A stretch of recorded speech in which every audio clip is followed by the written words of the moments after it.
महाविकास आघाडीचे उमेदवार आमदार शशिकांत शिंदे यांचा सातारा जिल्ह्यात सर्वत्र झंझावाती प्रचार सुरू आहे।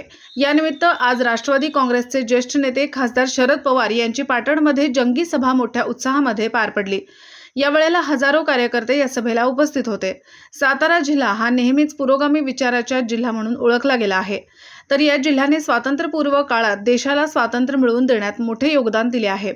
त्यामुळे पुरोगामी विचाराचा आणि सैनिकी परंपरेचा असलेला जिल्हा हा कधीच जातीवादी पक्षाला थारा देणारा नाही। त्यामुळे आगामी काळातील लोकसभा निवडणुकीत महाविकास आघाडीचे उमेदवार शशिकांत शिंदे यांचा विजय निश्चित आहे, असा माझा आत्मविश्वास आहे, असे मत राष्ट्रवादी काँग्रेस पक्षाचे ज्येष्ठ नेते शरदचंद्र पवार यांनी पाटण येथील सभेत व्यक्त केले आहे। या सभेला महाविकास आघाडीचे नेते माजी मुख्यमंत्री पृथ्वीराज चव्हाण, सातारचे माजी पालकमंत्री बाळासाहेब पाटील, माजी सहकार मंत्री विक्रमसिंह पाटणकर, पाटणचे युवा नेते सत्यजित पाटणकर, शिवसेनेचे जिल्हाध्यक्ष हर्षद कदम, राष्ट्रवादीचे सचिव राजकुमार पाटील तसेच महाविकास आघाडीचे विविध पदाधिकारी आणि कार्यकर्ते हजारोंच्या संख्येने उपस्थित होते। पाटणच्या भूमीत झालेली ही ऐतिहासिक सभा सातारा जिल्ह्याचे राजकारण बदलून दाखवेल असा आत्मविश्वास देखील महाविकास आघाडीच्या सर्वच नेत्यांनी आपल्या भाषणातून बोलून दाखवला आहे।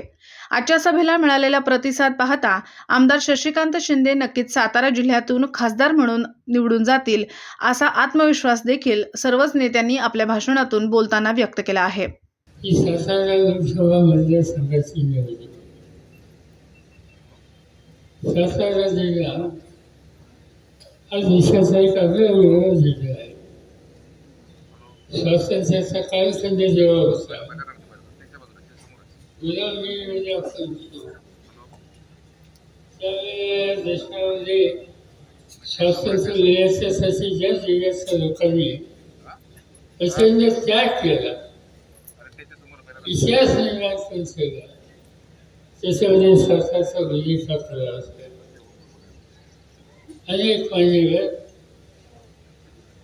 त्यांनी यासाठी ठसा खाल्ल्या, आयुष्याचा उरेलीचा काळ झुकला, सामान्य माणसाच्या जीवनात परिवर्तन हा रचवण्याच्यासाठी त्यांनी हुकस्त केली।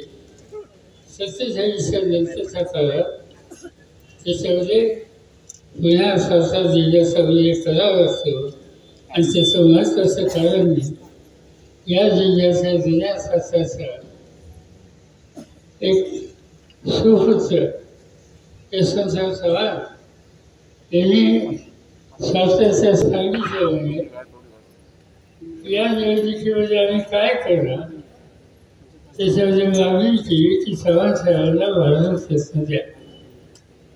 आनंद तुम्हाला मला प्रत्येकाला आनंद आणि मला आनंद आहे ही मागणी करणारे आतापर्यंत चव्हाण साहेबांच्या विचाराच्या जवळ आम्ही कधी पाहिले। अनेक आम्ही त्यांच्यासाठी गोष्टी केल्या।